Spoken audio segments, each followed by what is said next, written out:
ज़ेरे साहब लाए हैं उस तहरीक इल्तवा के हवाले से मैं ये कहना चाहूँगी कि सेरीना होटल का वाक़या होता है इतने एक पोश एरिया में, और सिक्योरिटी के हालात ये होते हैं कि चाइनीज़ एम्बेसडर यहाँ होते हैं और सेरीना की अपनी सिक्योरिटी इतनी सख्त होने की, रेड जोन में इस धमाके का होना वाकई में हमारे लिए एक सवालिया निशान है।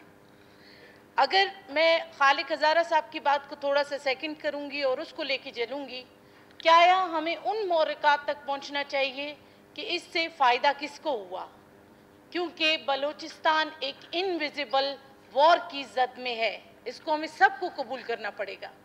चाहे हम शोदा सब ने अपने गिनवाए, या मेरे घर से भी उस दिन मैं कहती हूँ यानी क़यामत जो गुजरती है उस दिन मुझ पे भी गुजरी, जिस दिन मैंने शाहजेब का देखा, एमल कासी का देखा।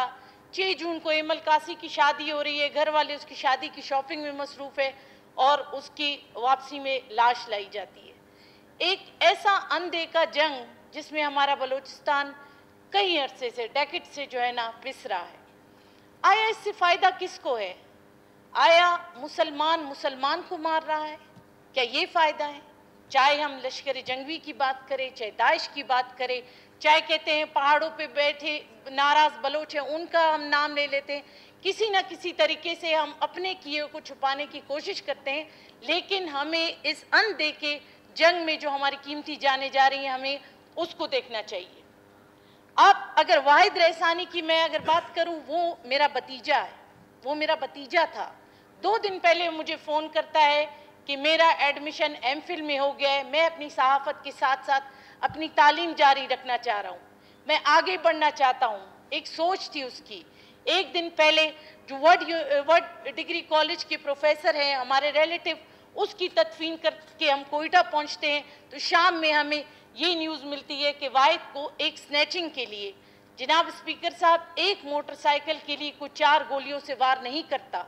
इसको हम स्नैचिंग का कतन, मैं यहाँ वज़ीर दाखिला साहब बैठे हैं, स्नैचिंग का कतन है, ऐसा कभी वाक़या नहीं हुआ है कि एक स्नैचिंग के लिए आप 4 से 5 ऐसी गोलियां उसको मार दें और रिपोर्ट ये पेश करें कि जी स्नैचिंग हुई, मोटरसाइकिल ले गए और उसको वहाँ कत्ल किया गया। और ऐसे एरिया में जहाँ पे रश है, बच्चे थे, बैठे हुए थे, दुकानें हैं, इतने रश एरिया में एक बंदे को ही टारगेट करके मारा जाता है। जनाब स्पीकर साहब, इसी बलूचिस्तान के अगर मसाइल को ले, आज सेरीना का वाक़या हुआ, रोड एक्सीडेंट्स हुए। अब शाम में एक न्यूज़ एक और आई कि नुज़रत सुल्ताना साहब जो डिग्री कॉलेज बेला की टीचर है, वो जो है ना एक्सीडेंट में बल्कि मंगोचर के करीब ही कहीं उनका एक्सीडेंट हो जाता है और वो फौत हो जाती हैं। जनाब स्पीकर साहब, हमें बलूचिस्तान के इन हालात को तब्दील करने के लिए एक प्लेटफॉर्म पे आना पड़ेगा, एक टेबल पे आना पड़ेगा, एक जगह पे बैठ के, बजाय इसके कि हम पॉकेट्स में बैठ के बात करें, बजाय इसके कि हम खुद ही कोशिश नहीं करते।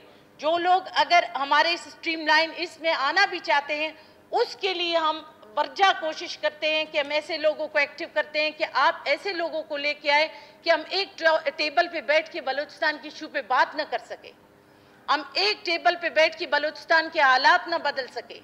हमें इकोनॉमिकल, अब ये मैसेज जो सेरीना के गया था, मैं इसको दूसरे एस्पेक्ट से देखती हूँ।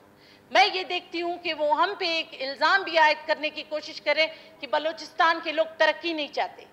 जैसे पास्ट में जितने भी सीपैक के प्रोजेक्ट्स हैं वो आपके दूसरे सूबों में नज़र आएंगे, आपको आपके बलूचिस्तान में, आपकी सरजमीन पे नज़र नहीं आएंगे, क्योंकि हम हमेशा ऐसे नेगेटिव मैसेज बाकियों को भी देना चाहते हैं इस अनदेखी जंग में कि हम तरक्की नहीं चाहते।